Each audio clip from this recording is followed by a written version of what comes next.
Good afternoon and welcome back to the Pittsburgh City Council's recess meeting for the budget hearings of 2019 for the budget for 2020. And I am joined today, I'm Councilwoman Teresa Kell-Smith. I'm cheering for Councilwoman Deb Gross, who is out with laryngitis, probably because she chaired 2 meetings for me this week. And so I want to thank her for that and hope and wish her well. But we're going to start with our budget director. And Director, do you and your staff want to come up to the table while we hear from the budget director? Yes, we'll be doing the Department of Permits, Licensing, and Inspection. The mission of PL&I is to improve the safety and quality of life for residents of the city of Pittsburgh through administration and enforcement of Pittsburgh Building Code, zoning code, and regulation of various business and trade licenses as prescribed by the Pittsburgh Business Licensing Code. The department's mission is also to provide a high level of customer service to residents and developers alike as they do business with the departments. The budgetary highlights for 2020 for the Department of Permits, Licensing, and Inspections.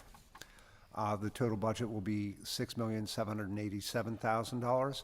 That's an increase of $88,700. Total full-time positions are 89. That's the exact same number of positions from 2019. Salary and position changes of note, there's a removal of a code enforcement officer, $72,000. There's an addition of a applications team lead at $49,000, and a swap cashier 1 for a cashier 2, which is an increase of $2,090. PL&I non-salary subclasses changed across 8 different lines. The net, there's a net decrease of $119,000, 21%. Largest decrease is to computer maintenance, $174,000 due to decreasing Acela contract. Largest increase is to professional services, $50,600 for a microfilm digitization project, One minor change, a couple minor changes here. Recording filing fees are increased by $16,000. Administrative fees decreased by $10,000. Promotional decreased by $5,000. Employment-related services increased by $3,900. Telephone decreased by $1,063. Legal fees decreased by $1,000. Maintenance decreased by $1,000 as well. PL&I's capital project, they are in the capital budget with a couple items. And that is the condemnation of buildings, slated at $3,402,000, an increase of $783,000 or 30% for 2020. Of that, there is $2,438,000 in CDBG funds and $964,000 in PAYGO funds. PL&I also has a couple trust funds. One is the Demolition Trust Fund. Current balance is $31,500. PL&I Storage Technology and Operations Trust Fund. Current balance is $201,000. And then the Code Trust Fund balance of $78,500. And on the back there, I'm not going to read through these. On the back there are a listing of the revenue line items. And they'll be online for people who want to read them. Yes, and we're also, you'll see us vote on a fee book that'll be coming up along with the budget vote as well too, and those are also contained in there. But the basic revenue line item, there's a projection of $10,096,000 in fees, which is reflective of a healthy economic development environment here in the city of Pittsburgh. It is a slight decrease from last year's budget projection, which was about $154,000 more, but still a very healthy, shows very healthy activity in the city of Pittsburgh. Thank you. Director, good afternoon. Thank you for being here, everyone. Would you each introduce yourself for the public and then talk? Okay, go ahead. Thank you for having me today, Councilwoman. My name is Maura Kennedy, and I am the Director of the Department of Permits, Licenses, and Inspections. And this is actually my final week with the city, so I wanted to say thank you. It's been a tremendous pleasure and honor to serve the city, so thank you. Is that all you're going to say? I'm going to say something when you're done, but go ahead. I'm Sarah Kinter. I currently serve as the Assistant Director for Licensing and Administration with PLI. Dave Green, Assistant Director for Construction. Mark Mariani, Assistant Director of Operations. Thank you. Thank you all for being here. Thank you for your work. I know you have a lot of difficult stuff going on, but Director, we want to thank you. I think I told you the one day I said I like you as a person, but this policy stuff, I'm ready to have a fit. But I just want to thank you very much. So if you have anything you want to say? No, Presentation. again, just thank you for this opportunity, and just to make sure everyone is aware, Sarah Kinter will be the acting director after I depart. Okay. And you're going to Washington, correct? Sarah Kinter. We're joined by Councilwoman Harris. Perfect. So I just wanted to start off by, if that's okay, Councilwoman, Yes. by going through some numbers related to the year that was. Yes. So we have it on the screen, but we also have some slides. I do want to say, Director, you and your team have done a lot in this department. Some really great things. Some things that have been very frustrating for some of us, and change sometimes is just in general difficult. But you have done a lot, and so I'm going to. Thank you. But you have the I opportunity really to talk appreciate that. So as you know, our goal is to modernize the department and provide better service to all of our customers. We have a really broad variety of customers, from professional contractors and people doing large projects to, individual homeowners looking to remodel their homes, as well as business license holders and just regular constituents, making sure that they have good, safe neighborhoods to live in. Yeah, that'd be great. Thank you. So just going through, as you know, in 2015, we, through that budget process, became a department to really address the types of complexity and volume that we are now facing as a city with the development process. So we've seen a steady uptick in permit volume over the last couple of years. So in 2014, the first number for which the city has good data, because unfortunately there was not consistent record keeping prior to that, we had just over 10,000 permits issued, and now we're a little bit shy of 12,000. So we are seeing significant permit growth. If you go to the next slide. What's even more astounding, though, is while the overall numbers have only increased 16%, we're seeing larger and more complex projects happening here in the city. So in 2014, we did about $900 million worth of permit value for the city, and this year we're on track to do 1.5 billion. So it's been a really significant increase in terms of the size, complexity, and volume of projects happening. But while we're having that increase in business and increase in complexity, we are reducing overall wait times. So we're actually providing much better service to our customers regarding plan reviews and permit functions. So again, about 40% of all permits are issued over the counter and do not require any review at all because they're simple in nature, and we're able to verify safety through field inspections. The other 60% do require plan review. And as you see, when we took office in 2014, the average plan review time was 24 days, and now we're down to 12 days.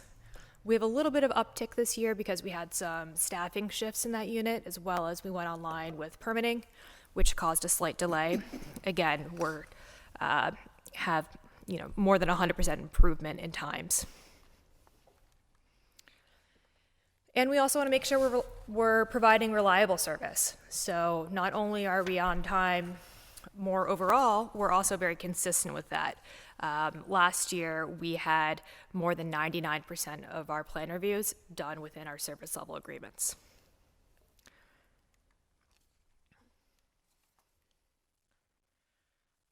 So we're also really experiencing a significant volume in inspections. So 2017, the first year for which the department was able to keep good statistics, we did 63,000 inspections, and last year we did just shy of 72,000. So we're definitely experiencing more volume in terms of construction practices, 311 calls, and being better about proactive fire maintenance and business license inspections.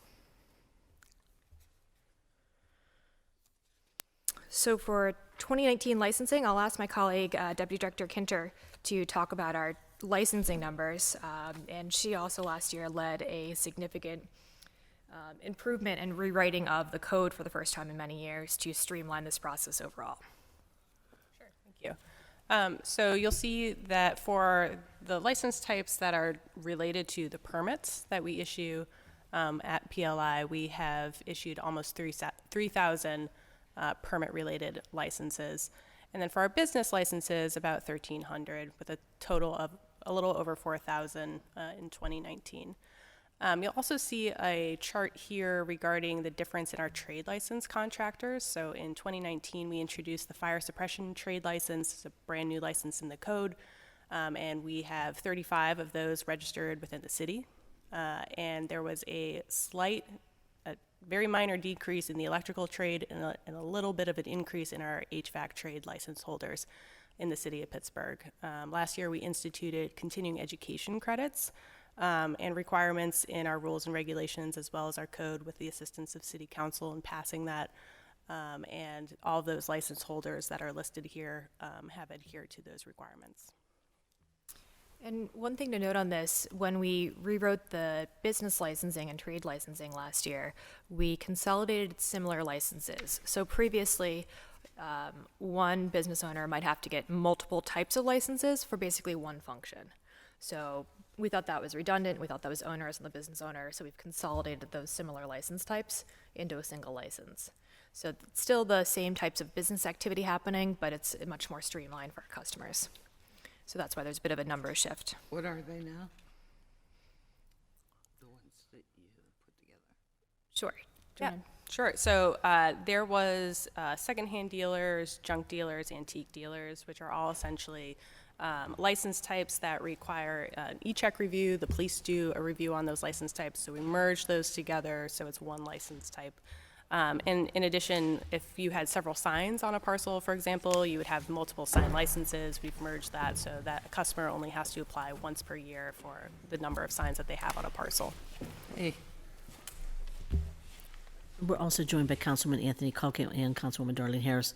We'll get to questions as soon as they get through their presentation, so please let them get through the presentation.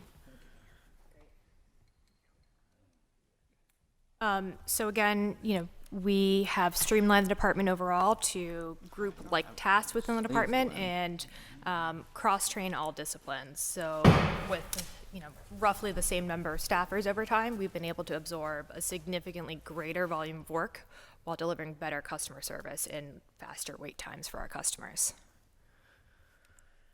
We're also incredibly committed to be fully transparent to our customers. We've been putting a lot of data sets online. In fact, we were the first major city agency to release a data set through the Western Regional Data Center.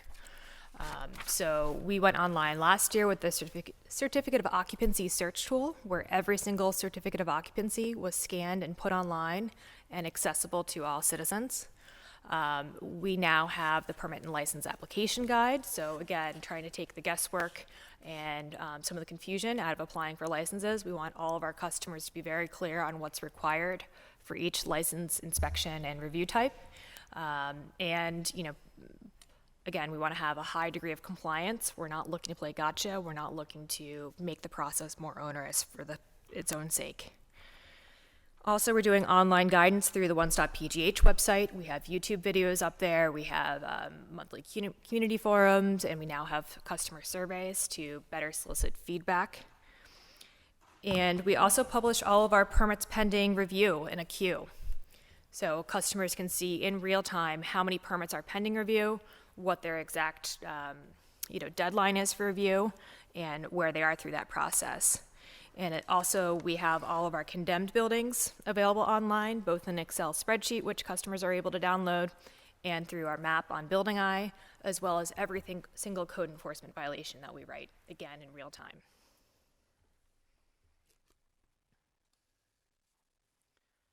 So this is just a shot of one of our websites where you can see what's the status of my permit, and you can also click through to Building Eye, where you have all of our permit, license, and violation data accessible. And here's what the permits pending review queue looks like. This is the exact same queue that we use to assign reviews internally. So the Biggest thing that the department has accomplished this year is going live with the one-stop PGH. So this is the successful implementation of the mayor's vision through the campaigns that we would have one single point of intake for all parts of the development process.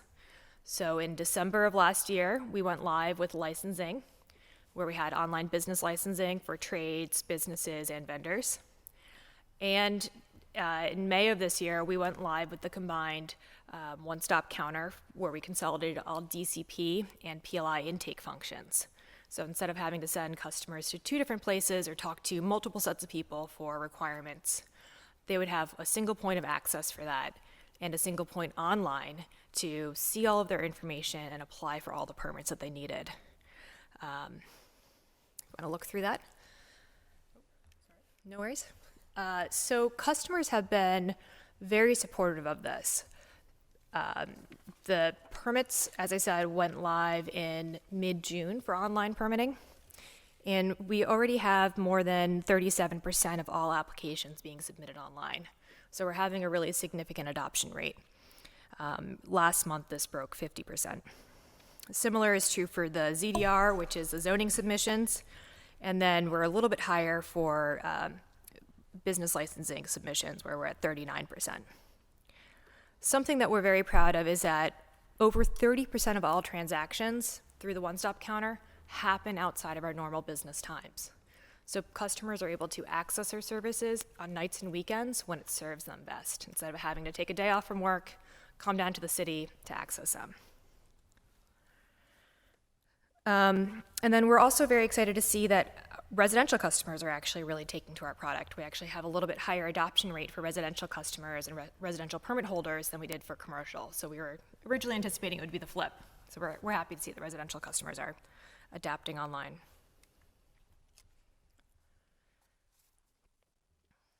So since we went live in December of last year, we've had almost 4,000 new online accounts be created. So now people can actually track their permits, licenses, and inspections online via this portal.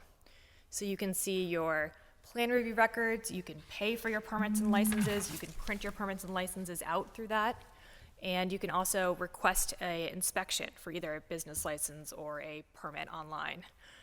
And then you can see a written report of what passed, what failed, and what are the other outstanding inspections related to that permit or license. So again, very transparent to our customers. And you can see online, or down at the bottom left, the overall trend line for adoption. So in June, when we launched, just 7% of online permitting was happening, or of total permitting were happening online. And then by October of this past year, we're a little bit more than 30%. So customers are really taking to it. We're also able to track the number of customers that come to our one-stop counter, how many people come per day, and how long they wait on average. So we started tracking it in the end of September, and we serve on average since then about 60 customers a day. What's interesting is that the trend line for this line, or this chart, is basically the mirror image of the online adoption. So we're seeing some attrition from our in-person customer counters to people actually using our services online. And on average, our customers waited 4 minutes to get service, and we served 95% of all customers within 12 minutes.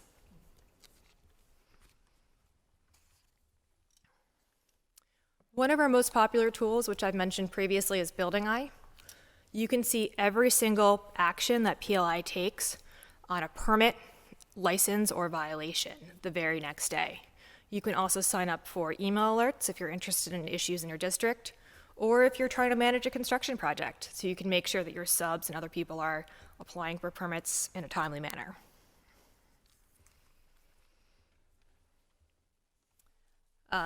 So to summarize some of our accomplishments here, we have successfully implemented phases 1, 2, and 3 of Computronics.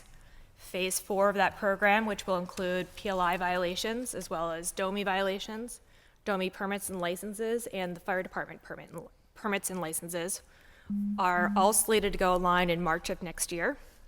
And as we move to a single building, we're going to have a single consolidated counter for all of those permitting and licensing functions. So rather than having people visit multiple sites around the city to access our services, they'll all be located in one area. We are also, something very exciting, we have a new consistent access agreement with the Allegheny County records to access current and updated property ownership records on a scheduled basis. This is fundamental. If we don't know what parcels exist through the county real estate office and who owns them, it's very difficult for us to get in touch with the owners for a violation or to issue a permit correctly. So having the county provide us good cuts of that information in a timely manner is fundamental.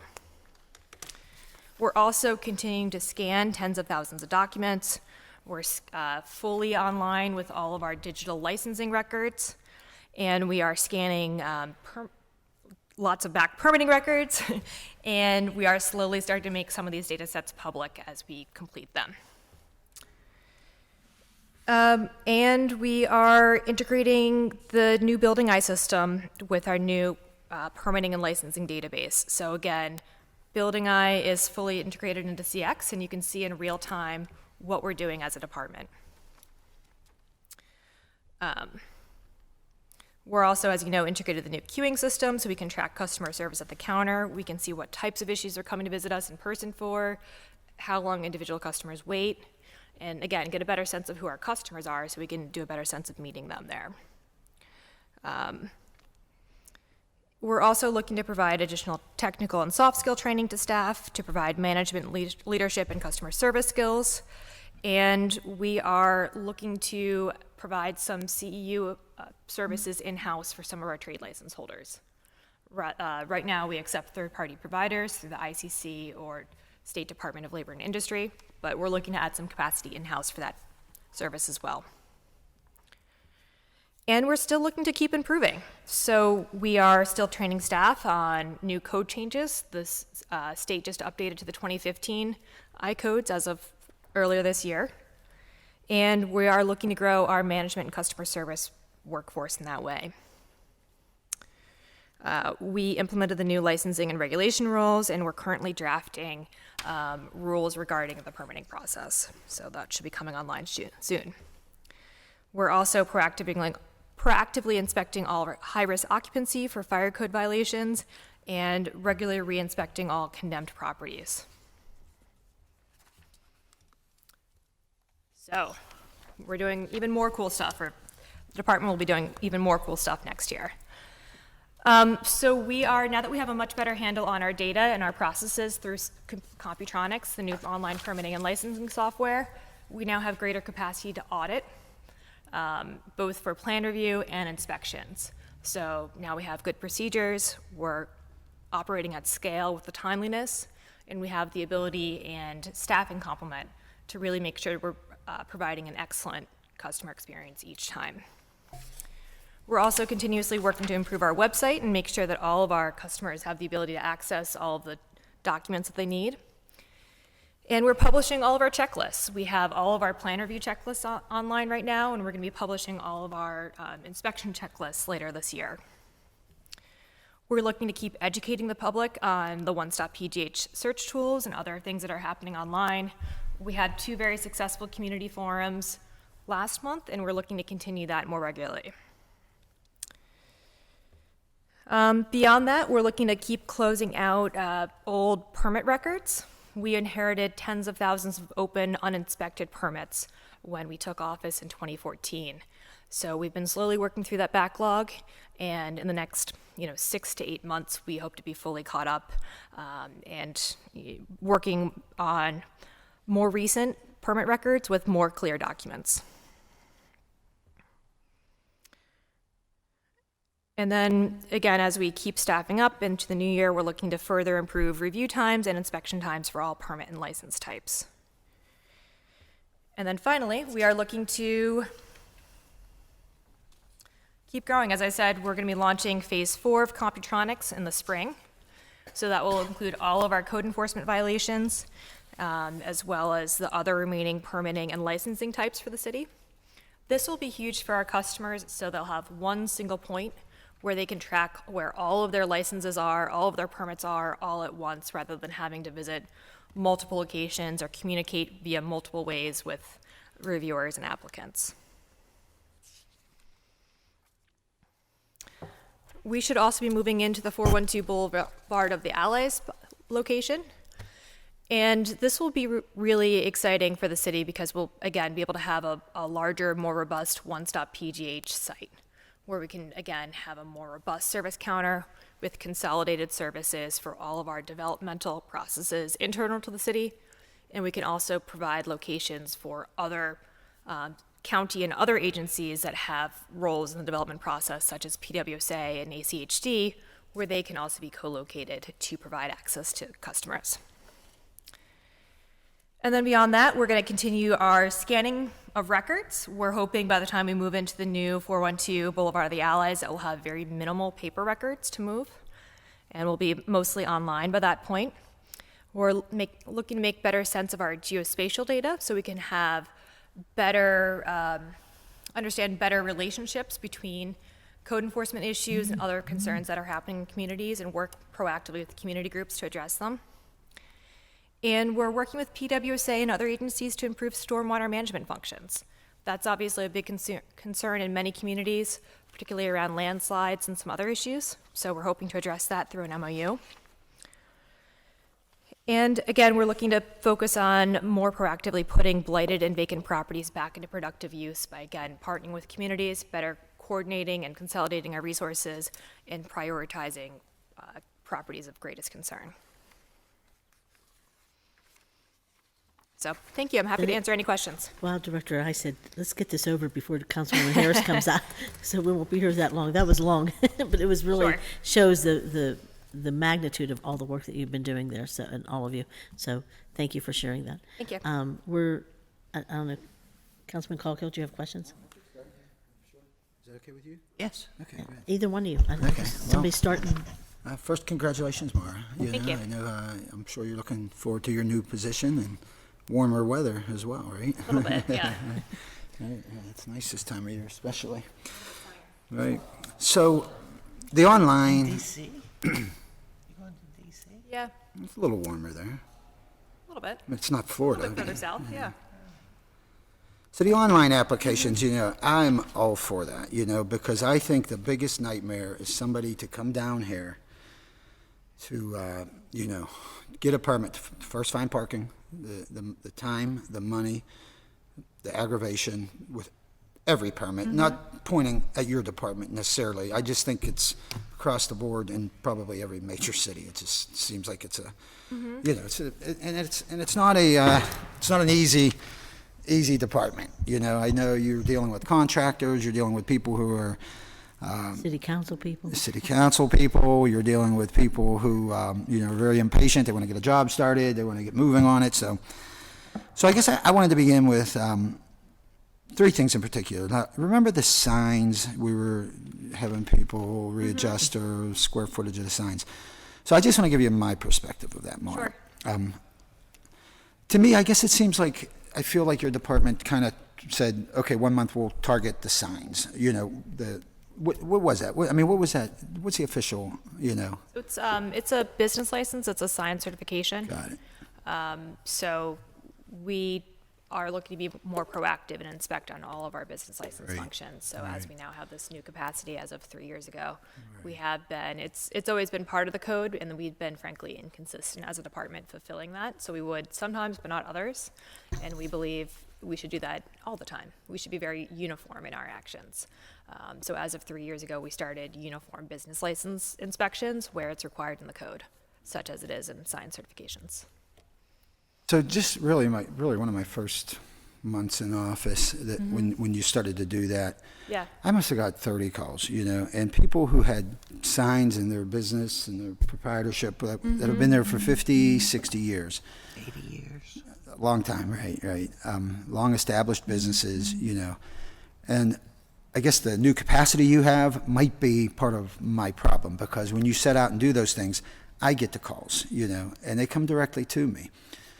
And they're not patient, and they don't know what to do. They seem to be, as much as we can put it on paper, ABC, this is what you should do, people are more worried about making money. They're more worried about running their business.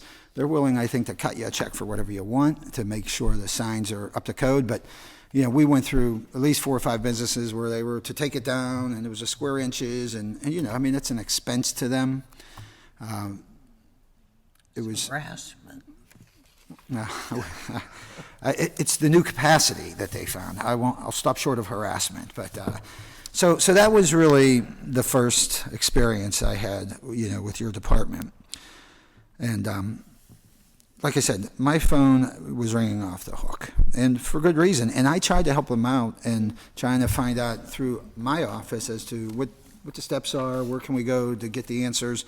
We couldn't find them. It's just we couldn't find them out. So what I do is I call you, of course, So, and I do want to state this, Maura. I had called you at least 6 times and had not gotten a response, whether it was Maura, my chief of staff, sending you an email saying we need to talk to you about whatever certain, problem that was at the time. Why is that? Because, any other department head is quick to get back to me, it seems. Yeah, I apologize. I believe I have been responsive, and I know my colleague, Sally Stadelman, who's our point person for government relations, has been very involved in some recent problems in your district. I know Sally well, and to me, she's that terrific. position was vital for your department. Yeah. I don't know if it was was that a new position? Is that what We it was? created that in 2014, yes. It's a very important position, kind of like a liaison for me and your office. So, and this was before Sally, most of it, but even with Sally, and Sally's quick to respond, and I appreciate that. But even with Sally, doesn't have the expertise to answer some of these questions that I have. And, and I'm sorry, what's your name again? Dave Green. Dave and I were up in Brookline a couple weeks ago, and I try to help these people out, but I don't have the answers. And Sally doesn't have the answer. She's a great communicator and saying, let me try to get that answer for you. But it seems like, by the time she gets the answer, it's like, the businesses are 3 weeks in at that point. They're frustrated. They're screaming at me. So the sign issues seem to be done. I mean, I don't get a whole lot of calls about them anymore. It seemed, like I said, it seems to be almost They're like a my concentrated district. effort Yeah. to do that, I guess, Right. at the time. At that So the code that council writes requires an annual inspection and is very clear on what the requirements are there. So I'd be happy to work with you to change the code, but as it exists right now, those are the requirements of it. So you and were that's really what we enforce. enforcing the code. Correct. That must not have been enforced for 80 years. I It mean, was how long has it been? inconsistent. It was unfortunately inconsistent. So unfortunately, there were some people and businesses that the department did enforce against heavily, and there was other populations. It seemed like that they every did not. business in my district. It really Yeah, did. And my so- most established Right. businesses, I'm like, I don't know why they're doing this. Right. I say, I don't know why. And I try to help them out how to get it done. And I know you could probably show me a form sheet that they get and says, this is what you need to do. Yeah. People, and myself, I'm a small Sure. business owner, and last thing I want to do is spend time going over the bureaucracy of whether it's a sign issue or whatever else it might be. I know it has to be done. I know it's an unnecessary, I know it's a necessary evil, I'll say, in many ways, but I deal with a lot of the boroughs, Dormont, Mount Lebanon. It's so easy for me there. I go in, I show proof of insurance, show them the amount of the job, I cut them a check, $80, and I'm out the door. And I'm out the door in 15 minutes there from start to finish usually. Okay, so the signs were one thing. Now, recently, it's been the occupancy permits. It seems to be Just 2 push. things on the Sure. signs. So the goal behind regulations of signs they are dangerous. They're large, they're heavy, and unfortunately, if they aren't constructed correctly, they can hurt someone. So it's not an arbitrary regulation, and having permits regarding the construction of signs is nearly universal in cities, particularly cities of our size. So that is the goal, the life safety goal behind regulating this. Because if you erected a giant wall sign and it's not affixed correctly, that Right. could be unfortunate. Right. So that's And the goal I of that. completely understand Yeah. that. I do, because I know I see dangerous signs. Someone scared to walk below, Correct. arrested, and, Correct. chains holding it up and everything else. So, And also, we did a very significant, there were several thousand sign holders. And we sent them a series of communications for several months saying, here's what we're going to be looking for. Here's the date by which we're going to be coming out to inspect. Here's here's who you should contact if you have any questions or concerns. So again, we understood this would be a a change or to be more consistent as a department. Right. And we weren't looking to surprise anyone. We weren't looking to write violations for violation's sake. We were really just looking to, A, make sure that we were being consistent in our enforcement, and B, make sure that these things were safe. So that's why we did such a protracted and targeted engagement effort around these sign issues. I beg to differ on dangerous. Maybe that's, of course, that's an element, and I agree wholeheartedly with you on that. But I'll use State Representative Harry Reedshaw, for example. He has two signs. They're fixed. They're permanent. They're not going anywhere. They've been there, I think, for 40-plus years. And he had gotten, the same, he's got to change it. The square footage is not what it's supposed to be. And is that for aesthetics, or what was that about? Probably for zoning. Correct, that's under the zoning code. So if they're getting a new certificate, they're going to have to comply both with the zoning regulations and then the building code. So on zoning side, they're reviewing for the allowable square footage in that zoning district. If they're getting a new certificate for what? For the sign. So Well, I guess they didn't, I don't think they wanted a new certificate. I understand. I guess they had to get a new certificate. We kind of preempted. They didn't have a current certificate. It wasn't on their current certificate of occupancy. So it seems like if it wasn't on the certificate of occupancy, it might have been erected at some point in the past without appropriate approvals. So that's why this is the path to legalize it. And then the occupancy permits lately, I'm getting calls like 6 this week saying, what do I have to do to get my occupancy permit? Again, you might put it in black and white on them and it might look very easy to you, but I don't think it's that way for a lot of the business owners. I think that they, they don't even want to read it. They just want to make money, and I understand that as a small business owner, I really do. What's the latest, why is the latest ramp up in occupancy permits?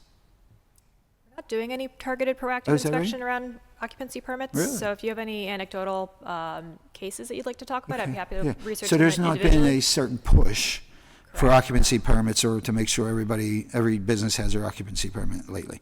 No. Oh, that's strange because I get like an influx of calls.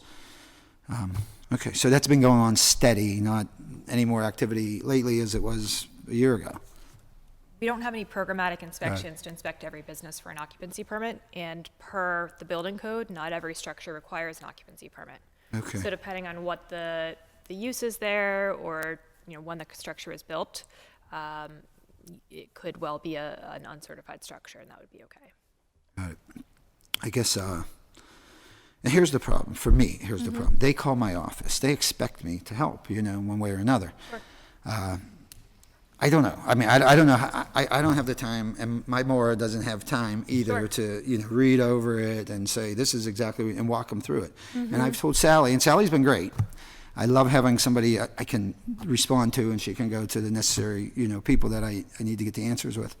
But I would say, when they call me and I get these calls, like I need help. I need help in helping them.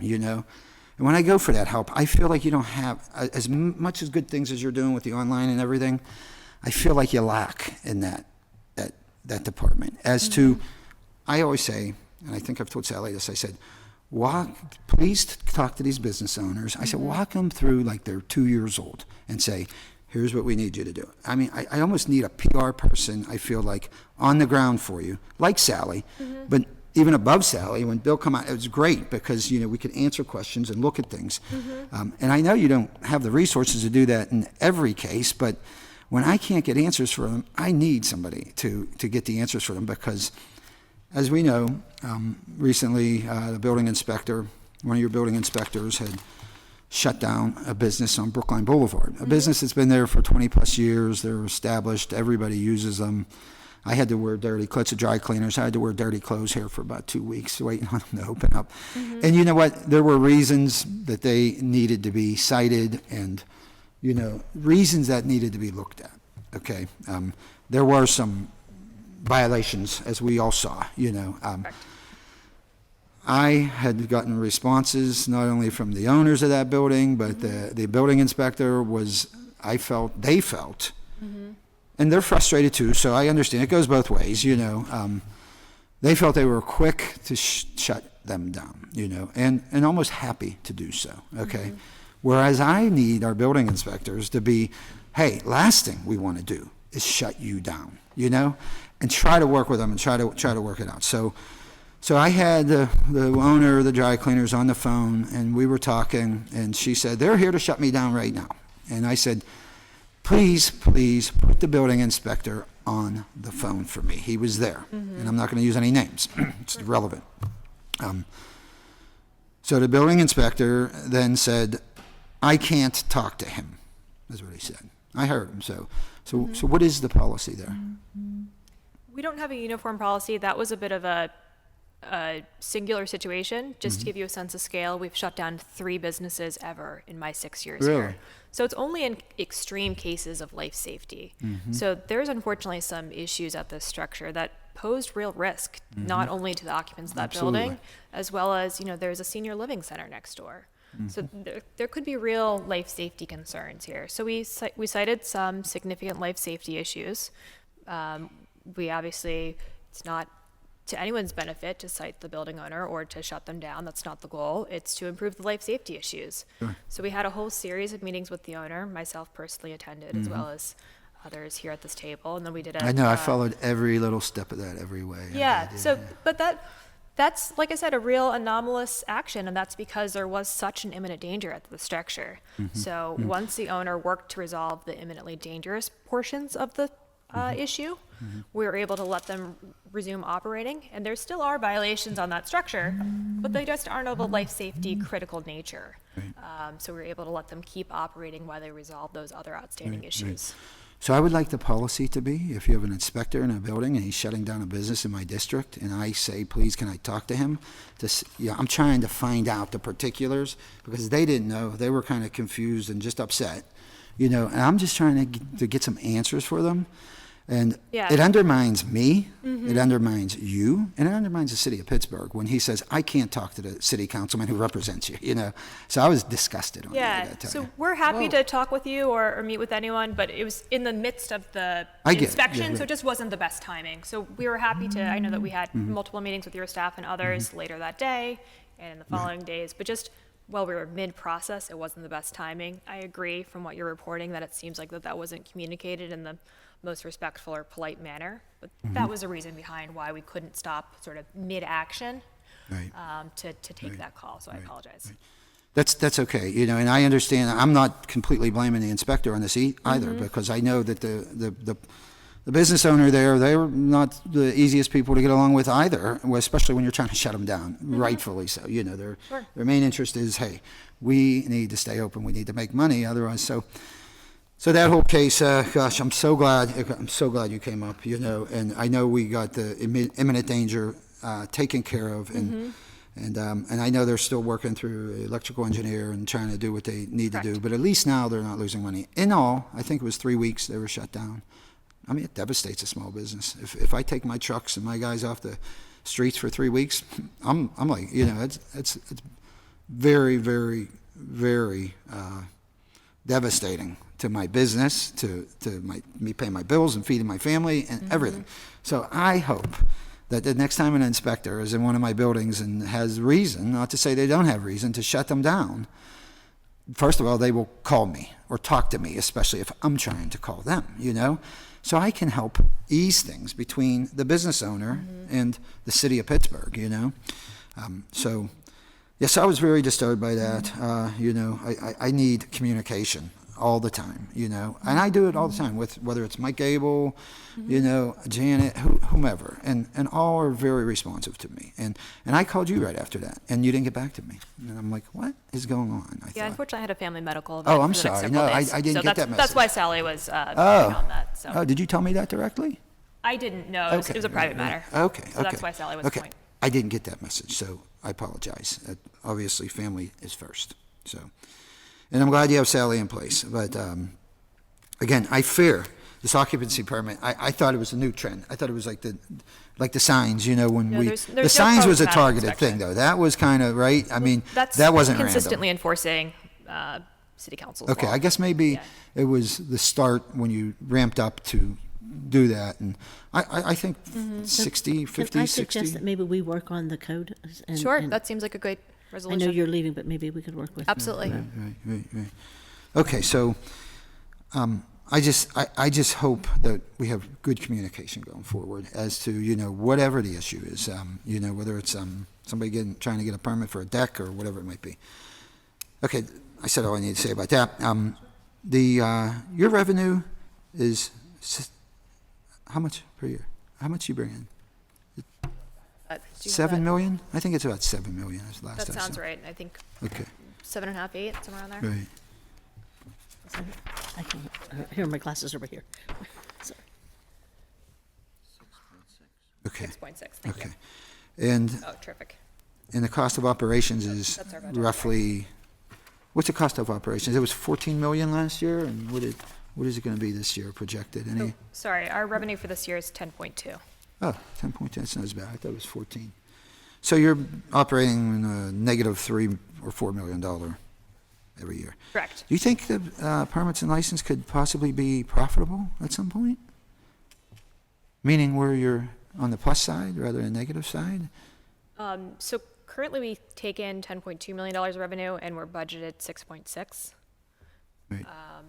But that doesn't include, the budget that we show in our budget line doesn't include a lot of the ancillary costs that are associated with running a department. Wait, I'm sorry, 10.2 million Is is, our revenue. oh, that's your revenue. Okay, so what's the Correct. cost of operating?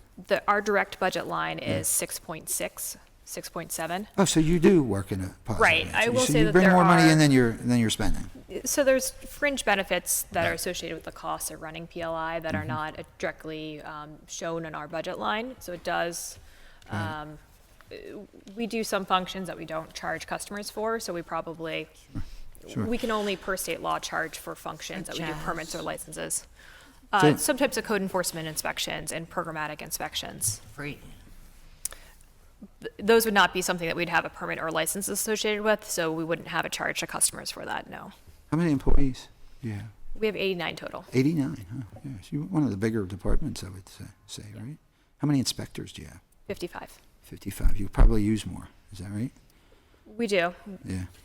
You know what I would love to see, I think would be helpful, and I guess depending on how the online goes. I heard some of your figures, how, 30-some odd percent are actually coming online. That's fantastic. If somebody, I had my Lisa try it, and she's no computer whiz, but she's a genius compared to me as far as it goes, and she had a hard time, but, it's probably to be expected at first. So as far as just getting through whatever was needed for the permit we were looking for.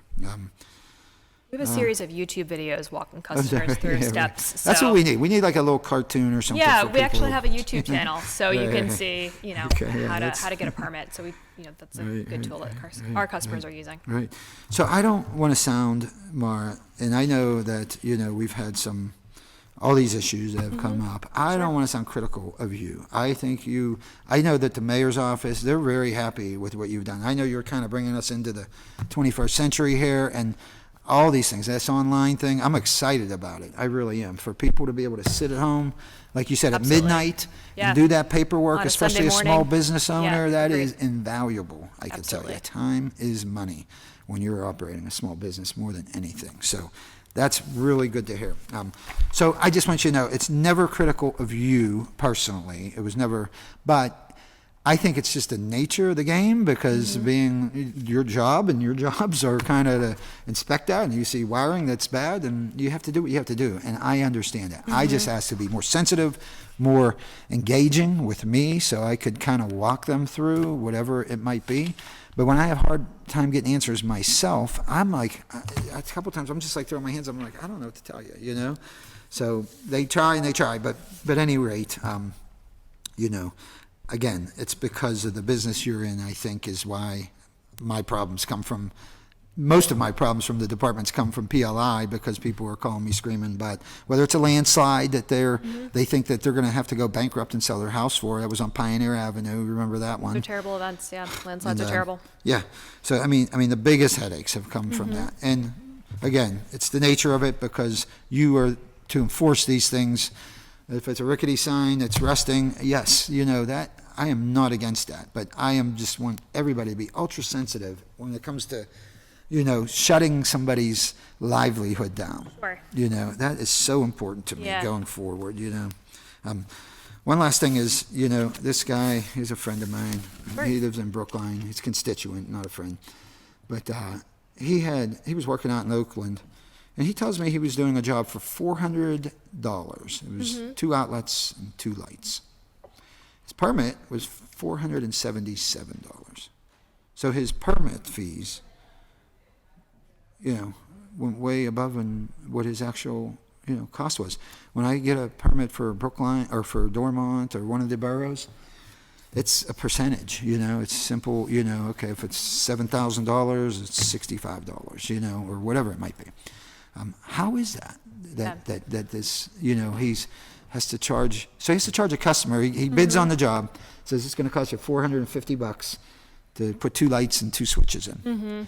And then he has to go back to the customer and say, oh, I was wrong, my fee is the same, but on top of that, you have $500 that you have to pay the city for permits. And one more thing, he said, and in the end, he said, and by the way, because this unit, apartment building because this city doesn't inspect, because this is a 3-unit apartment building, the city does not inspect it, and he needed to call an outside inspector and pay him $150. Probably doesn't have Does that make sense to you? Sure. So we did actually it was a city council piece of legislation requiring all city agencies to do a fee study to actually say, what is the time and expense that it takes to administer each type of permit and license? So we worked with the consultant. The city went through an RFP process to pick a consultant to develop a national best practice model to say, okay, on average, how long does it take us to administer each type of permit and license? How long do we spend on it as a city? And then how much is our time cost on average per hour? And then we just backed into that number. So as part of that study, we realized that we were overcharging for some things. So say for an electrical license, we had been charging $370. Permit, not a license. A license, not a permit. Okay. This is a permit. Sure, but I'm just giving you some got it. context. This is an example. So, Got it. yeah, Okay, so for got a it. license, we were overcharging $370. And when we went through the study, we realized, you know what, we're not actually spending that much time on it. We should be pricing it at $75. But other things like permits, we We realized get money back it's on the proactive. licenses? No, Yeah. you bought it. Your grandfather did. Exactly. So then on permits, we realized that we were, as a city, spending a lot of time on some things and not pricing them correctly. Sure. And we also had, our fee schedule was so complex that it was 4 pages, single spaced, and our customers couldn't actually calculate their fees in advance. They had to talk to us, and we would calculate it for them. Right. So we actually did move to a percentage model. Now for all permits, it's $5 per thousand for the cost to work. That's so easy. It Yeah, makes so much sense. but there's a floor. So Oh, there's a minimum. exactly. So there's a minimum. So even for a simple permit, it takes us, depending on what type of permit, it might take us, 2 hours or 4 hours just to process it, review it, issue it, inspect it, things like that. So really, So essentially, that's where the minimum floor could be coming in. essentially, the permits and license inspections is really making it much more expensive because for me personally, or for that electrician, Yeah. now a $400 job becomes a $900 job. Well, that's the cost that it takes the city to No, inspect I get it. So I we're get not it. overcharging for it. Got it. We're just Yeah. So charging him for the true cost of what the city right. incurs Right. to make sure that work is done safely. And that's at the lower end of the spectrum as well. Correct. So it's going to impact people who have smaller jobs but larger jobs. It scales with what they're doing. So, I mean, overall, it's not making it more expensive. And if you look at most other agencies in the industry, what we hear, at least anecdotally, is it's much cheaper generally than other municipalities. So if you benchmark us against peer cities of similar size and scale, our permits actually cost about 40% less than peer city permits do. Interesting. So, I guess this fella he doesn't know, I guess, what you charge. before he does that work, if he's bidding on a job, I guess it's his duty to find out what the permit costs so he could pass it on to the customer. Well, So the we have an permit's online supposed to be fee paid for by calculator. customer. So every customer can go online and anticipate what their fee will cost in Not this advance. customer. Yeah. And that's another, I always say, and I use the phone. I love the phone. That's why I call you. That's why I call you guys, Sure. To me, it's the simplest thing, and, I know online is great, but I never really adapted very well. And, but it still works for me. I have no issues communicating with anybody, a constituent or whomever it is. I have yet to send an email since I've been in office, believe it or not. Thank God I have more. Almost 2020. Yeah. If I could just clarify something Yeah. that was Sure. said before regarding Yeah. whether we're profit-making or not. We're not. Correct. Okay.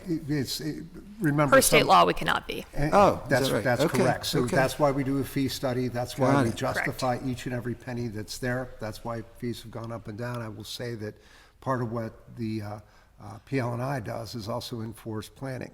So a lot of these fees that are being collected there's cost associated with the planning budget as well too, as whether other departments and pensions and things like that aren't placed on these pages in here. So Yeah, I guess I didn't realize that you weren't allowed to turn a profit. No, so state law is very explicit that we right? can only Yeah. charge, and it's very explicit. We're Is that we're right? to charge for the cost of administering the permit or the license. Ah. So that's the whole philosophy behind the fee study and why we believe in it. We should be, having the costs Yep. where to the customers that are incurring the costs, they should be paying for it instead of overall taxpayers subsidizing that. Right.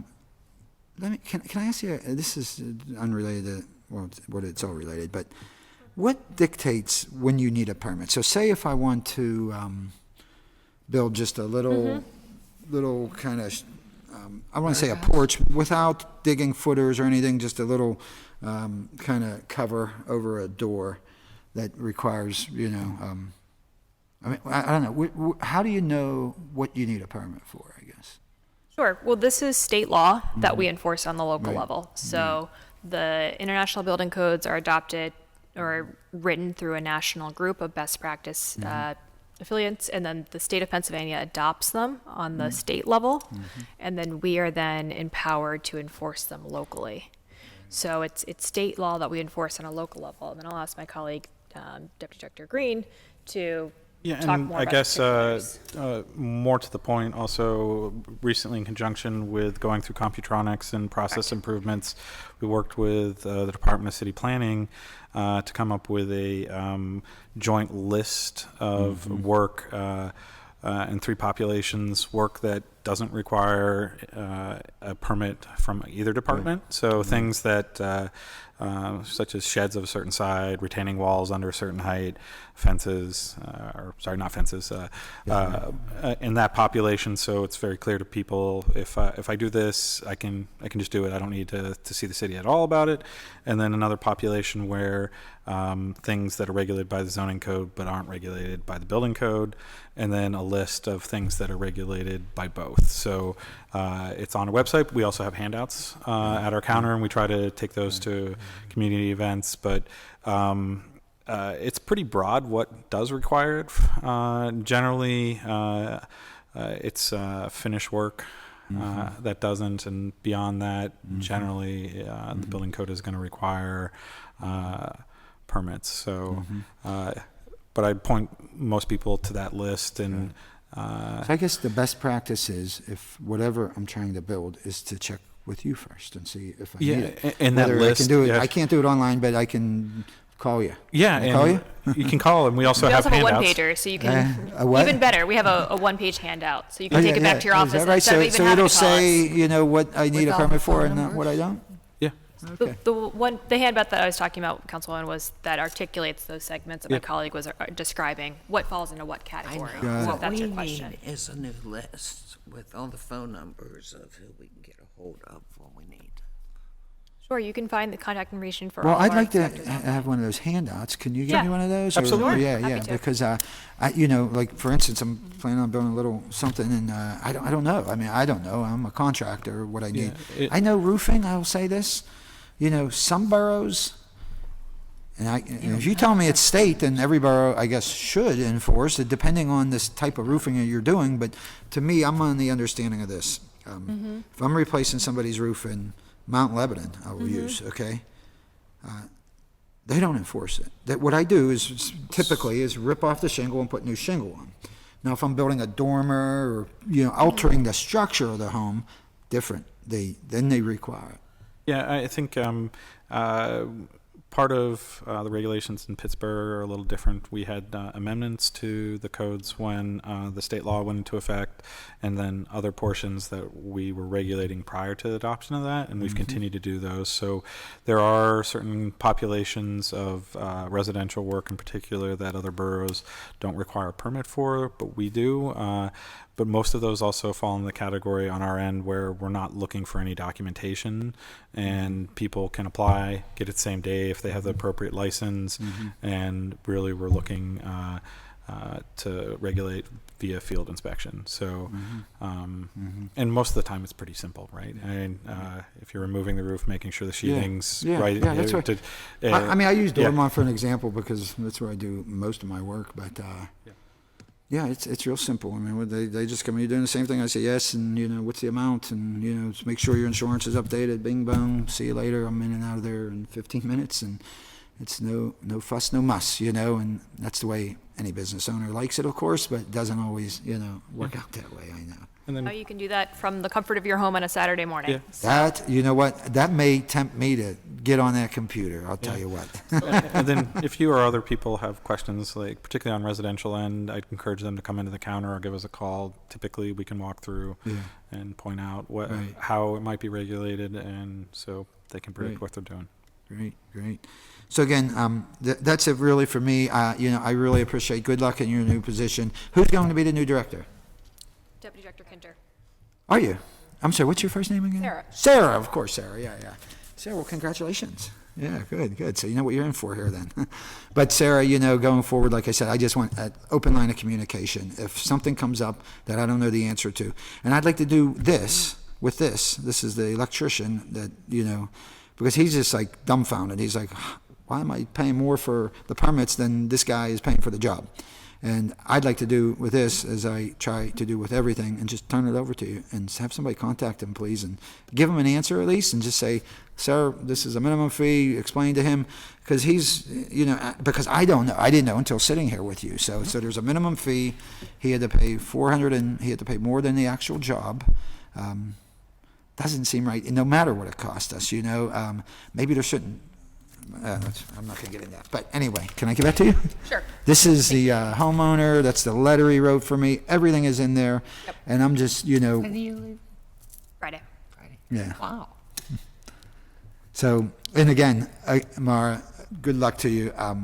None of this, and Sarah, as we move forward, none of this will be directed at you personally, of course, but when I can't get an answer, I just like to be able to go to the department and say, please answer this for my customer, It's that I'd simple. also, we have the inspection supervisor's contact information on every single notice that we send out, and they really should be, Sally's always very helpful, Yeah. but that's really who we're intending the next point of contact should be. If you can't get in touch with the inspector for any reason, that's why the inspection supervisor is there. So I know Desiree is someone who works with your office very Desiree's closely. fantastic, So that would be the and next all your best people call I'd direct are you to. professional. Bill, you coming out made a big difference that day. For us we needed to get to the bottom of that, and I didn't even know where to begin, other than going back and forth with the inspector, and I couldn't really get answers there, and that was critical that we got them up and running. I go in there now; it's nice and warm. Clothes are coming out, so they're making money. Everybody's happy again. I do believe that they are, taking care of all the other issues, which I would hope so. And again, it's more the nature of our business, meaning, your job is to cite and, if needed, shut down. They call me screaming, and I'm trying to help them, so it kind of puts us at odds with each other. But I thank you for your professionalism, and good luck to you. And Sarah, look forward to working with you. That's it for me, Tree. My turn. Are you sure that's it? It's only been 45 minutes. You have to stay here till we're done. I can't remember your name. Thank you, Councilman Mark Coghill. Mariani. Mark. Annie. Thank you, Councilman You Coghill. got something now. He always has been, Councilwoman. He's been the Assistant Director for Operations since 2014. Oh. In a District 2 Didn't know resident. Okay. Yes, he is. Okay, and how long have you been on? You're south, more south? What do you mean more south? Sorry. You take your more south? No, so South. they both cover citywide areas. Yeah. Okay. Mark Mariana is Maybe I just related never to. had a deal with, Yeah. I know Mark. Yeah, he deals with the operations, maintenance, and I deal with construction. So it's different divisions of the department. Okay. Construction, both residential and commercial? Yes. Okay. Both plan review and inspection. Okay. Are we up on our inspectors now? Do we have enough on, of everything electrical? We have 3 out of our 4 budgeted positions filled. Okay, so we're not going to third party on anything? We're still third party. So, and we On, electrical inspections, and we provide our customers with a because you discount. don't pay enough to electrical inspectors. It's been a tough hiring environment. I mean, you go up on the fees, but you don't go up on what people should be getting paid. And I just said this about the police. I mean, there's so many wasted jobs out there and junket stuff that goes on in a budget, but the people are not getting paid what they should be paid. And I mean, I remember, I think it was about 10 years ago, my husband thought, I'll go be electrical inspector. That'll be nice for How many a years few ago? years before I left. About 10, something like that. And filled out all the paperwork. And then he saw what they got paid. And he says, for all that responsibility, you got to be kidding me. And out it went. And I know we're still doing third party on just electrical. Okay. And which ones did we blend together? I can't remember. What do you mean? Sorry. Inspector wise. So we created combined inspector specs. Right. Which ones are they? So it's 5 certifications. It's building, accessibility, energy, fire, and mechanical. Previously, we used to have multiple inspectors visit a site, and even more. So how troubling many do for- we have that have the 5? We have 22 construction inspectors budgeted. Okay. That should have the training in all 5 of those areas. Correct. So we're working through the process of making everyone fully operational. So that's fire. Which ones? Fire, building. Mechanical. Oh, fire, mechanical, building, Building. accessibility, and energy. Okay. So to give you a sense of example, when I started in 2014, there was a single mechanical inspector for every single, we do 3,000 mechanical permits a year. So, obviously we were not able to provide good customer service because people are waiting a very long time for their inspections. Because, that's not a reasonable amount of workload for one inspector. So now we have many inspectors that are able to do these types of inspections, and we're able to meet our inspection demand, despite it increasing significantly in a much more So how timely many manner. of those do we have now? We currently have, I think, 11 full-strength positions, and we have some legacy employees that are still becoming fully operational. Okay. So what's the numbers? With the 5, it's how many? We have 22 budgeted construction inspectors. Okay. And how many other ones? The other? Then we have 17 operations inspectors, Okay. 4 fire inspectors, and 3 vacant properties inspectors. Let's see if my math is right there. What about demo? That's the vacant properties inspectors. Okay. And then we have 4 electrical inspectors. Okay. And they are third party, the electrical inspectors? We have 3 in-house, and they're auditing open permits, closing out old records, but currently on permits that are issued today, a permit holder has to engage a approved third-party agency to perform the inspection. Okay, so you still have a lot of paper that you're going through. No, so everything's electronic now Oh, for is it now? records. I mean, you got all the very old stuff. Sorry? Generally, we still have a little bit of paperwork from old records, but Right. we're not really dealing with it on a day-to-day basis at this point. People are sending in electronic versions of reports to us in terms of closing out the electrical permits, but our current staff are going through and rigorously saying oldest electrical permits, are there's any population we can close these out. They're also performing energy inspections because they all have certifications for that, so where we need that we shift them to help out on not only energy inspections on electrical systems but on other aspects of the building. So they are performing duties. We're waiting to get that last position filled before we look at bringing in or discontinuing portions of the third party. So at the third party, I guess we're not having the length of wait that we had to before when we were down to one. That was a mechanical zero. inspector that I was talking about, so they wouldn't be involved in electrical permits. But yes, due to a staffing shortage, we've had third parties Right. basically throughout my entire tenure. And that's because you don't have the money. I mean, as soon as these guys get all these positions out the door, they're going to go because they're getting paid more third party.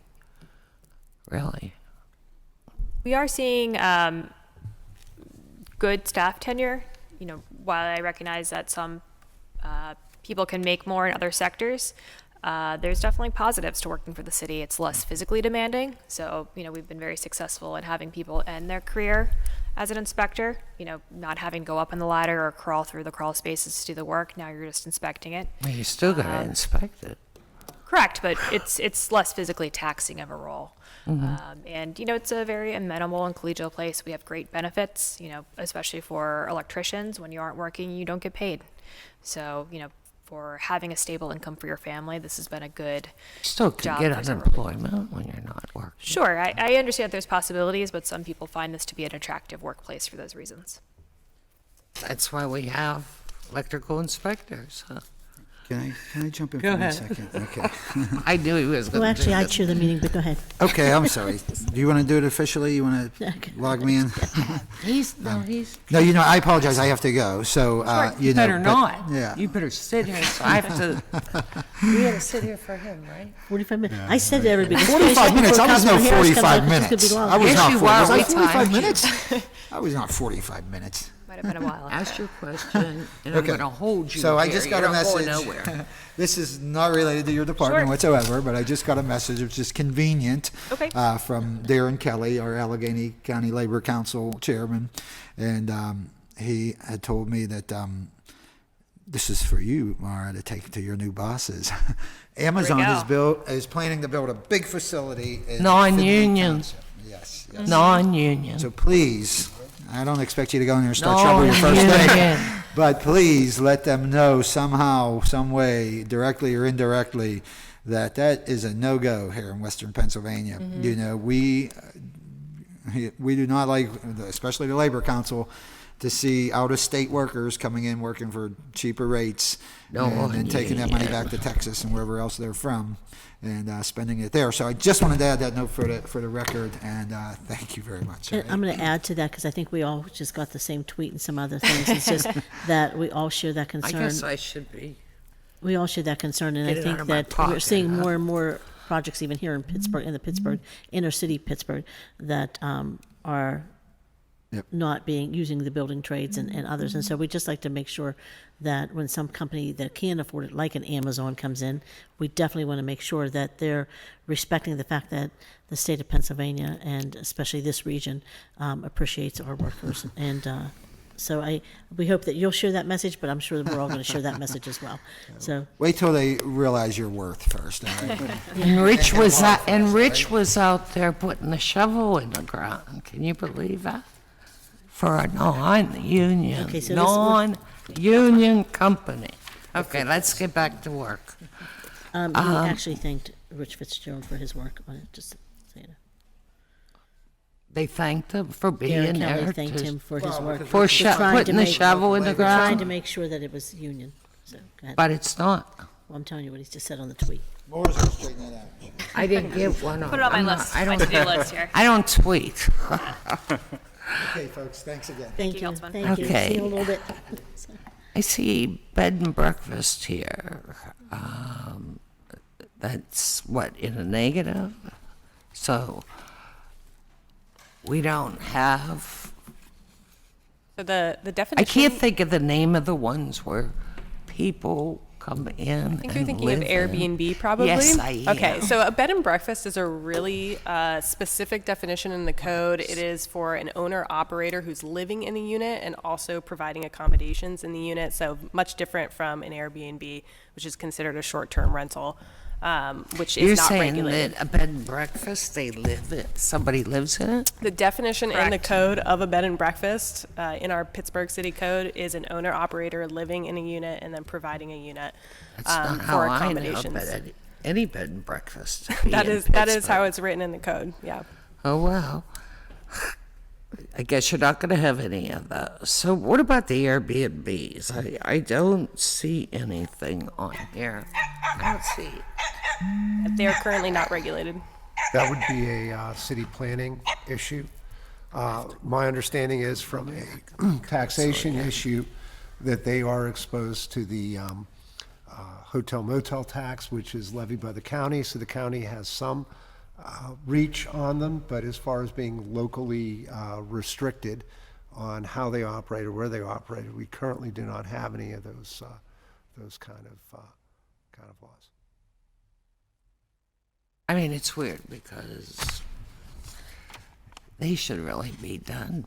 I mean, there should be some kind of checkup on them because there's more and more and more coming in. And if I just can comment for a second, I'm sorry but That's okay. Everybody's been butting into my conversation. well, one of the big issues that we deal with now is affordable housing, and Airbnbs have caused gentrification in many areas because it's raised the rent and the cost in the area by being able to do that. So it is something that if we're serious about affordable housing and some of these other issues, we need to look at some sort of regulation and at least monitor the situation of Airbnb popping Well, up. I think there should be a regulation where it's everywhere, not just all in the same areas. I thought when we put the 10 million in, that's what it was for, for people to be able to live anywhere instead of all having to still go in the same areas. But, yeah, there's an awful lot of the Airbnbs. Peddler. Tell me about a peddler. Sure. A peddler is a licensed type of a person that sells items on foot, and they generally are people who are around the arenas and our sports areas selling T-shirts, and so they are required to get a license under the code. What about the ticket sellers? Ticket sellers are a type of peddler. Okay, So very similar. they have licenses? They should have a license, yes. Okay, does anybody check that? Yeah, we do. We do have a compliance. We've been going out on game days, and I can let Assistant Director Mark On Mariani. highways and We have never. north side? I'm just So north when we side. do Yeah. when we do compliance checks, and we have actually done every Steelers home game, so we work in conjunction with the police department. We send out 6 inspectors. There's a police officer with each team of 2, and they go around and inspect for compliance on any license that's required. If it's a food truck or if it's a peddler's license or any location that you're allowed to sell, that we actually license you to sell stuff from. Some of the peddlers do have stipulations like they have to sell, and they can only have on their person what they can carry. They can't set up a table. They have to move every 15 minutes and that type of thing. Now this is I'm talking about the ticket sales where they stand there. And Yeah, so that they're- would be part of this compliance check that Deputy Director Mariani is Okay. talking about. So, did they look in all the areas through the north side, or do they just try to stick around by the stadium? So we've had actually quite a bit of a success coming away from the stadium, and one of the things that over this past couple of games we've gone after is illegal parking and illegal parking lots that people that don't have licenses and. They use somebody's lot. They're getting paid for it. Well, for instance, the one on the north side, right off of what's the street that the police department's on? What's Western? So there's a funeral home there that was closed during the Brighton game. Road, if you're talking police station, that's Headquarters. the headquarters. Yeah. Okay. So on Western Avenue, just an individual walked up through the chair, sat down in a funeral home parking lot that was closed, and started conducting business. Just waving in cars. I know. Good ingenuity. That's a north side for you. But Probably we've not we've paying had taxes and great not success appropriate and a great use. compliance rate, actually. The last home game, we saw a great success with individuals getting their licenses and an uptick in actual getting the peddler's license and any license required to conduct business. We've been really happy with that. We were actually so happy with it, we were able to reduce the amount of inspectors from 6 down to 3. So I'd keep it up there at 6. they Because you didn't do a good enough job yet. well, we've got great success around the stadium. Now, filtering up If you- into the neighborhoods is another. I is mean, another piece. they get up on the highways. So I mean, we haven't. yeah. I know for a fact we haven't traveled up or sent people up onto the highway. Inspectors, I do know that. Okay. And close to 79, 279. Right.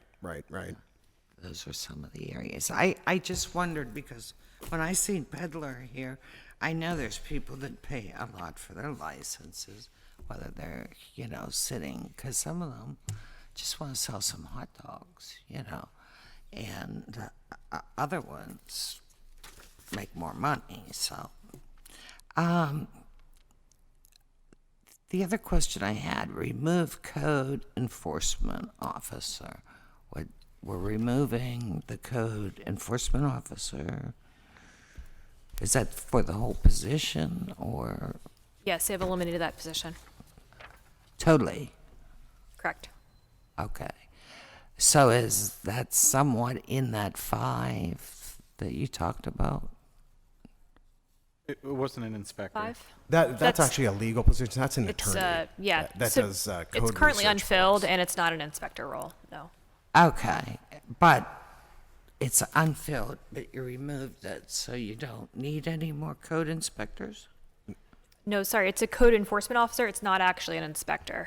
Okay, got it. Okay. It's not an inspector role. We're not eliminating any inspector roles.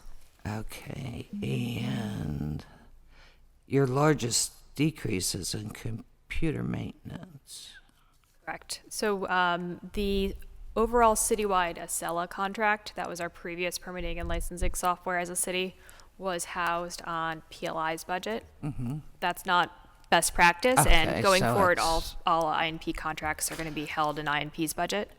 But for overall management's sake, they've kept it in our budget, and as we have significantly less need for Acela, we've been able to dramatically reduce the cost of that contract. Okay, and what's employment-related services? That was an increase.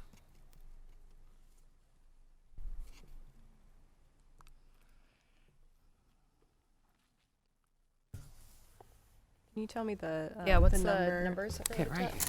I do see the number there. I'm looking sorry, for the budgetary. Oh, Yeah. Yeah, he didn't give us do have those that, lists. Do you have like the Told the you we didn't numbers? have the Yeah, same that's list what I'm as looking you for right had. now. you. Employment-related is 55301. 55s. I think that includes some operational fundings. Is that correct, Mr. Urbanik?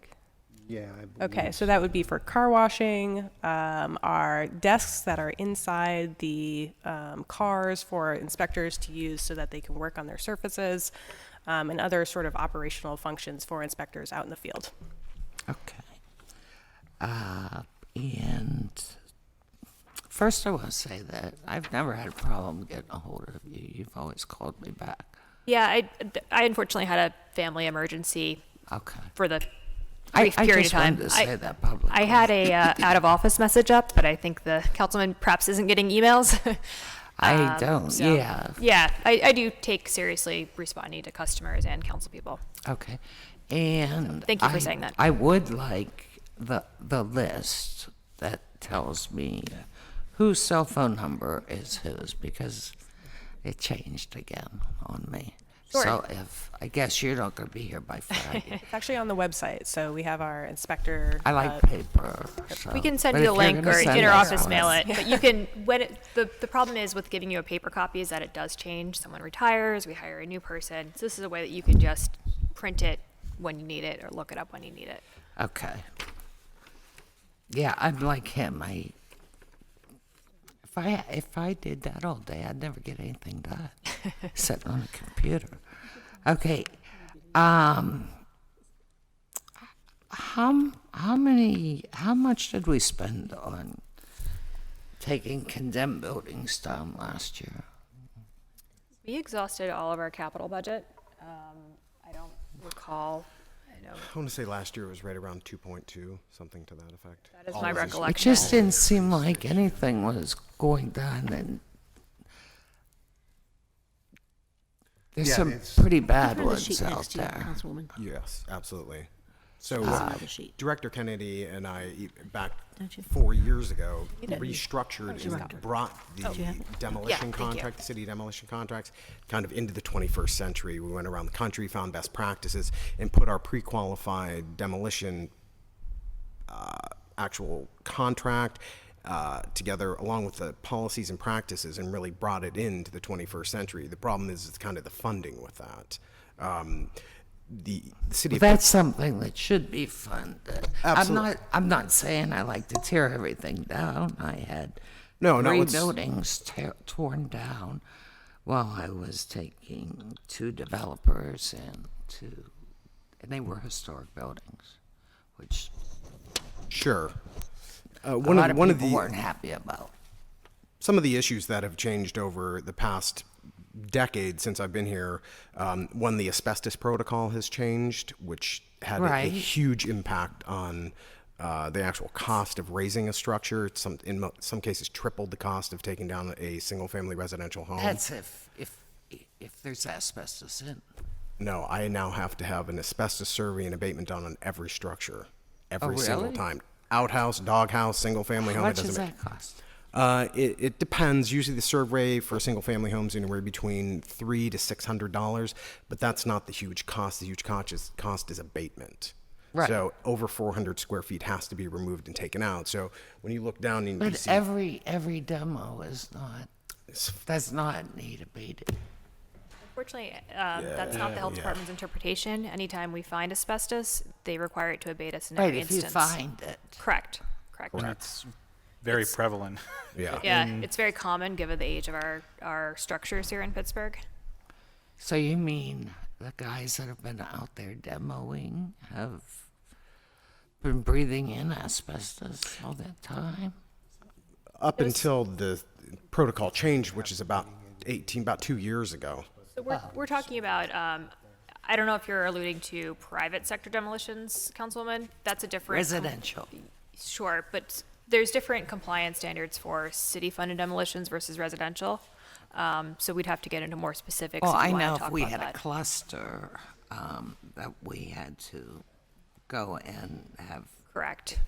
it checked out, but one So that here the and old there- standard was if there was more than 2 structures on Right. on one city block, the asbestos protocol applied. Right. That no longer is the So it's interpretation. everyone now. Yeah, the interpretation from the EPA and the Allegheny County Health Department is that every structure, regardless of commercial, residential, or anything, has to go through the asbestos protocol. And that's the state, did you say? Allegheny County Health Department Allegheny actually County. enforces. So is Allegheny County going to pay for those? No. You know what? I should not. It's just got me on another trip here. We're in a county, but you could swear that we're not in the county. Sure. It's a complex regulatory I relationship. mean, if you're out in one of the suburbs, you get things done, and we're paying the same taxes. Complex. Capiche? It is. Wow. But that's a big one. Now, I'm talking about ones that cannot be refurbished. I'm talking about the ones that might be next to somebody and have black mold, some Sure. serious issues. I think you got the one done that was really bad, but that's a big problem. So, is there any way to go faster with that, if need be? I think you did. So done. one of the things. Spring Garden, the one done, forget which street. But that one, you got done real fast. Yeah, one of the things that have changed over the past 18 months is the maturity of the city's housing stock has been really kind of riddled with this epidemic of just out and out collapsing. So I've had more emergency demolitions in the past 14 to 16 months than I have had in 6 years. So I'm literally taking $100,000 a month and holding it just for emergencies. Do you have enough money in the budget for that? Not under those circumstances. This That's is due an to- emergency, yeah. though. Well, That you we- should we have money absolutely put can. there for him. Yeah, so we will make it work. I know that we're in a complex budgetary environment. Everyone is looking for more resources. So obviously, if there is a significant issues where we have to exceed it, Rob Peter to pay Paul. yeah. I think unfortunately there's with somewhere in climate there. change, this has been the previous 12 months have been the rainiest year on record in Pittsburgh, and we have seen an unprecedented number of collapses, many of which were very large structures that collapsed. So we had more than three buildings that cost several $100,000 to take down just for those because they collapsed. True.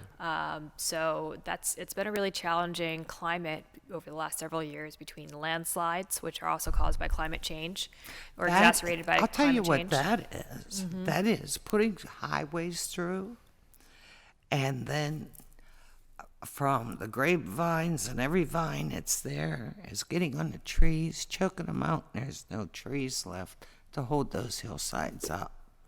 And that's happened in a number of cases. Yeah, and it's the And it's still freeze-thaw. happening, but nobody's planting trees on those. I mean, they'd rather put them in the concrete than keep the hillsides up. That's where the trees really need to go. I agree that vegetation can help with landslides, but the freeze thaws that we've been having, that really, plus the extreme rains, that's what causes these unprecedented types of landslides and building collapses that we're experiencing. But I would like to see more in there because, with some of the landslides that we've had, I think you've had. Many. Yeah, absolutely. I think your two districts And- are unfortunately the hardest hit. Yeah, I got one right behind me. Yes, unfortunately. Keep this close. But, yeah, it's bad. But that there, somehow we should wiggle something around to work on that. So, how much do you think you would need there? I think that the city has overall budget needs, and I understand that no department's getting everything that they asked for. What is more important than safety? It's a fair question. And I don't think that that's the answer that I'm trying to give you here. I think that it's just a competitive budget environment. And while this is a very important public safety function, obviously so are police and fire and other agencies like that. You should be under public safety. Sure. Hear that, Teresa? They need to be under Under public public safety. safety, I did hear that. But that is a public safety issue, whether it's fire, police. You guys, I mean, if God forbid, and it has happened, that these houses go up on fire, and our firefighters, end up at a fire and really get injured by them. It's a public safety issue, so I don't see how anybody could say that we shouldn't have more money in demo. So, what do you say, Mark? Well, At this point, even looking at For emergency. I'm not saying that, it's there, okay, we're gonna use it on this, that, and everything else.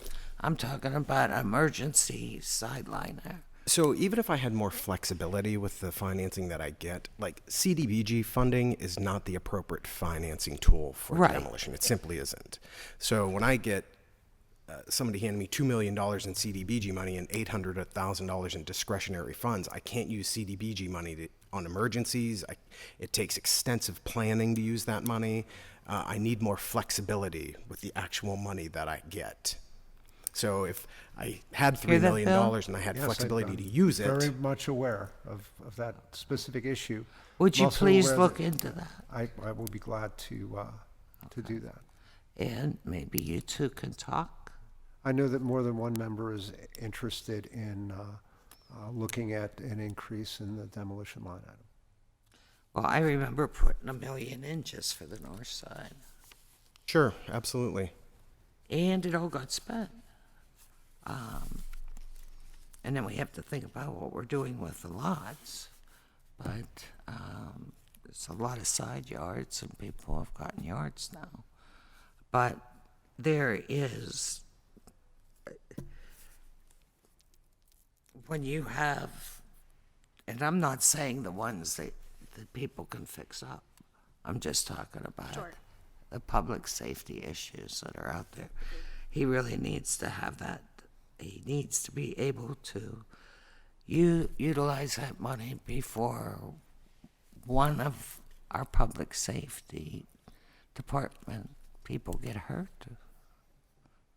So, and you should have that as a discretionary fund to be able to move that. I think that takes care of me. That was the big one for me. And it'd be nice to have electrical inspectors that, although the third-party guys, I mean, they're enjoying it. Matter of fact, our electrical inspectors are now with Yes. third party because they get paid more. But maybe when you're there with, what the hell is it? What's the name of that place that you're going? Amazon. Amazon. Maybe while you're going there, you can, talk to them about using union. Because, Nothing like putting you in a bad position. But I think we'll have that conversation well, it's, with them. it's sad. It's very sad that, they come in here like, what's the other one that I said I never want to see in the city of Pittsburgh?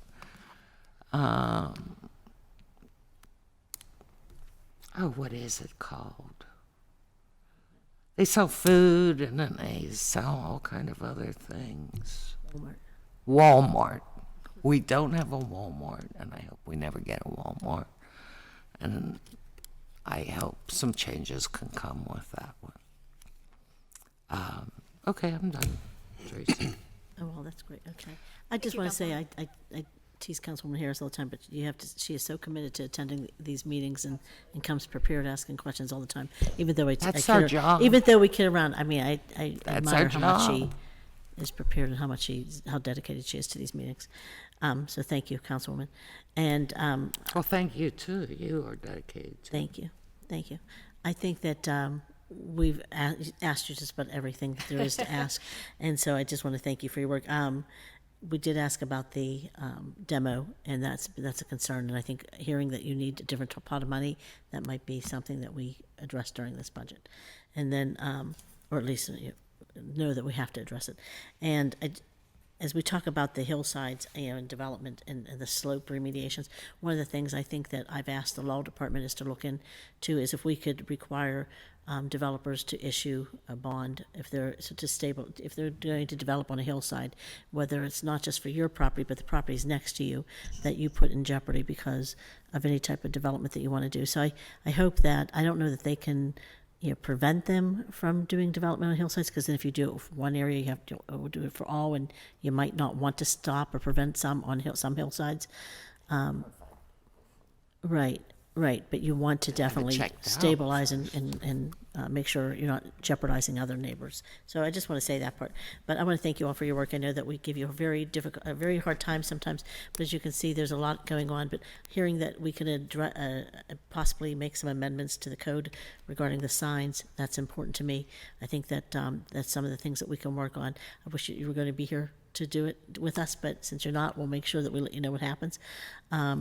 I don't know what the process will be now. I know that you're going to be acting director, and I'm sure that there'll be something, a search or something that happens, or something that happens, or whether internally. I don't know what's going to happen, but I'm looking forward to working with all of you. And I wish you luck, director.